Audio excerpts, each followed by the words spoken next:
Komunitas thrift shop atau pakaian bekas di Kota Palembang menggelar pameran pakaian bekas bertajuk Palembang Thrift Fest. Gelaran ini untuk mengakomodir semakin banyaknya peminat pakaian bekas vintage atau jadul yang ada di Kota Palembang. Meski yang dihadirkan cuma pakaian bekas jadul, namun pakaian bekas yang dihadirkan di Thrift Fest banyak jadi rebutan, mulai dari kalangan menengah ke bawah hingga menengah ke atas. Tidak tanggung-tanggung meski berlabel pakaian bekas, harganya dimulai dari ratusan ribu rupiah hingga puluhan juta rupiah. Sebenarnya kalau dibilang tren, ya emang sekarang lagi trennya, lagi naik yang namanya thrift itu lagi naik kan.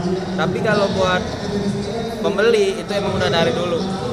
Ada sebagian orang yang emang yang orang tajir, emang hobi beli pakai pakaian second yang harganya tinggi, yang mahal gitu kan. Tapi ada juga yang sebagian orang ya ada yang di bawah gitu belinya.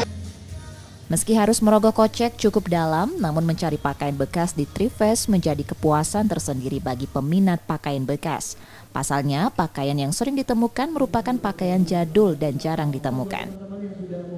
Menarik banget sih, soalnya barangnya itu jarang ada, mungkin satu persatu aja, soalnya ini thrift kan, jarang ada yang punya, beda kayak yang grosiran kayak gitu. Jadi kalau vintage itu kan cuma ada satu-satu barangnya, nggak ada yang sama kayak gitu. Ajang Thrift Fest sengaja dikemas dengan konsep modern untuk menaikkan derajat pakaian bekas yang dulu dipandang sebelah mata, kini diburu banyak orang sebagai tren di masa sekarang. Nur Muhammad, Kompas TV, Palembang, Sumatera Selatan.